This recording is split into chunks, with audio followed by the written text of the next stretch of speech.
പ്രിയമുള്ള രക്ഷിതാക്കളെ, വിദ്യാർത്ഥികളെ, നിങ്ങൾ ശ്രദ്ധിച്ചിരിക്കേണ്ട ഏറ്റവും പ്രധാനപ്പെട്ട ഒരു സ്കോളർഷിപ്പ് പദ്ധതിയിലേക്കുള്ള അപേക്ഷകൾ വിളിച്ചിരിക്കുകയാണ്.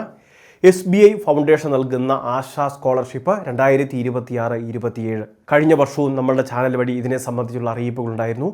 ഈ വർഷത്തെ അറിയിപ്പുകൾ ഇപ്പോൾ വന്നിരിക്കുകയാണ്.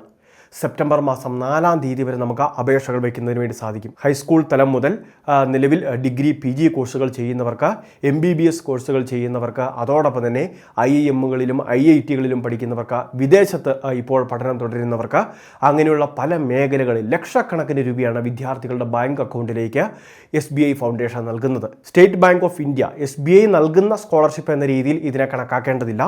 SBIയിൽ അക്കൗണ്ട് വേണമെന്നും ഇവിടെ നിർബന്ധമില്ല.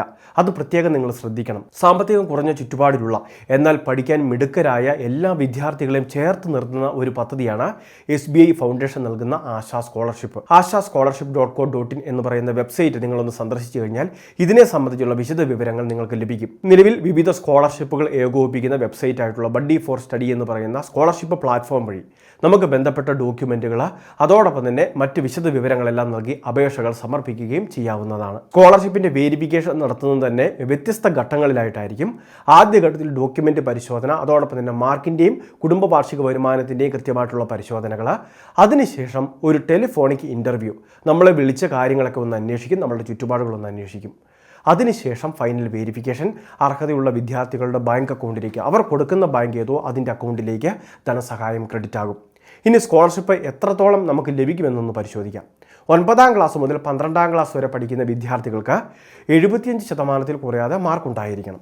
ഇനി പട്ടികജാതി വിഭാഗങ്ങളൊക്കെ ആണെങ്കിൽ 65% മാർക്ക് മതി. ഭിന്നശേഷി നേരിടുന്നവരാണെങ്കിൽ 60% മാർക്കെങ്കിലും ഉണ്ടായിരിക്കണം. ഇനി അത് മാത്രമല്ല, കുടുംബ വാർഷിക വരുമാനം 3 ലക്ഷം രൂപയിൽ താഴെയായിരിക്കണം. ലഭിക്കുന്ന സ്കോളർഷിപ്പ് എമൗണ്ട് 15,000 രൂപ വീതമായിരിക്കും. അപേക്ഷ വയ്ക്കുന്ന എല്ലാവർക്കും ഇവിടെ ലഭിക്കുന്നില്ല. പഠിക്കാൻ മിടുക്കരായിട്ടുള്ള, സാമ്പത്തികം കുറഞ്ഞ അങ്ങനെയുള്ള ഗുണഭോക്താക്കളെ കൃത്യമായിട്ട് സോർട്ട് ചെയ്ത ശേഷമായിരിക്കും തെരഞ്ഞെടുപ്പ് ഉൾപ്പെടെയുള്ള കാര്യങ്ങൾ വരുന്നത്. അപ്പോൾ ആ കാര്യങ്ങൾ നിങ്ങൾ തീർച്ചയായിട്ടും ശ്രദ്ധിക്കണം. APL എന്നോ BPL എന്നോ റേഷൻ കാർഡ് വ്യത്യാസമില്ലാതെയാണ് ഇങ്ങനെയുള്ള തിരഞ്ഞെടുപ്പുകളെല്ലാം തന്നെ നടത്തപ്പെടുന്നത്. ഇനി മറ്റൊരു പ്രധാനപ്പെട്ട സ്കോളർഷിപ്പ് ഡിഗ്രി PG കോഴ്സുകൾ പഠിക്കുന്നവർക്കാണ്. അവർക്ക് NIRF റാങ്കിങ് അടിസ്ഥാനമാക്കിയാണ്. അതായത് നമ്മുടെ കോളേജ് ഒന്നെങ്കിൽ NAC A ഗ്രേഡ് എങ്കിലും നേടിയിട്ടുള്ള കോളേജ് ആവണം, അല്ലെങ്കിൽ നമ്മൾ പഠിക്കുന്ന യൂണിവേഴ്സിറ്റി NIRF റാങ്കിങ്ങിൽ ആദ്യം 300-ൽ ഇടം പിടിച്ച കോളേജ് ആവണം. അങ്ങനെയാണെങ്കിലാണ് നമുക്ക് ഈ ഒരു ഡിഗ്രി PG തല സ്കോളർഷിപ്പ് ലഭിക്കുന്നതിന് വേണ്ടി അപേക്ഷകൾ വയ്ക്കാൻ വേണ്ടി സാധിക്കുന്നത്. ഡിഗ്രി കോഴ്സുകൾക്ക് 75,000 രൂപയും PG കോഴ്സുകളാണെങ്കിൽ 1.5 ലക്ഷം രൂപ വീതമാണ് സ്കോളർഷിപ്പ് ലഭിക്കുന്നത്. MBBS പഠനത്തിന് 2 ലക്ഷം രൂപ സ്കോളർഷിപ്പ്, IIT-കളിൽ പഠിക്കുന്നതിന് 2 ലക്ഷം രൂപ സ്കോളർഷിപ്പ്. പക്ഷേ ഡിഗ്രി തലം മുതൽ ഈ MBBS അതോടൊപ്പം തന്നെ IIT-കളിൽ പഠിക്കുന്ന സ്കോളർഷിപ്പിന് വരെ അപേക്ഷകൾ വയ്ക്കുമ്പോൾ നമുക്ക് കുടുംബ വാർഷിക വരുമാനം 6 ലക്ഷം രൂപയിൽ താഴെയായിരുന്നാൽ മതി. വിദേശ പഠനത്തിന് ലഭിക്കുന്ന സ്കോളർഷിപ്പ് എമൗണ്ട് 15 ലക്ഷം രൂപയോളം വരും. എന്നാൽ നമ്മൾ പഠിക്കുന്ന യൂണിവേഴ്സിറ്റി QS റാങ്കിങ്ങിൽ ആദ്യ 200-ൽ ഉൾപ്പെട്ടതായിരിക്കണം. IIM-കളിൽ പഠിക്കുന്നതിന് നിലവിൽ ലഭിക്കുന്ന ധനസഹായം 5 ലക്ഷം രൂപയാണ്. നിലവിൽ രാജ്യത്തെ 22 IIM-കളിൽ ഏതെങ്കിലും ഒന്നിൽ നമ്മൾ MBA കോഴ്സിന് അഡ്മിഷൻ എടുത്തവരായിരിക്കണം. നമ്മൾ മുൻപ് പറഞ്ഞ കുടുംബ വാർഷിക വരുമാനം 6 ലക്ഷം രൂപയിൽ താഴെയായിരുന്നാൽ മതി.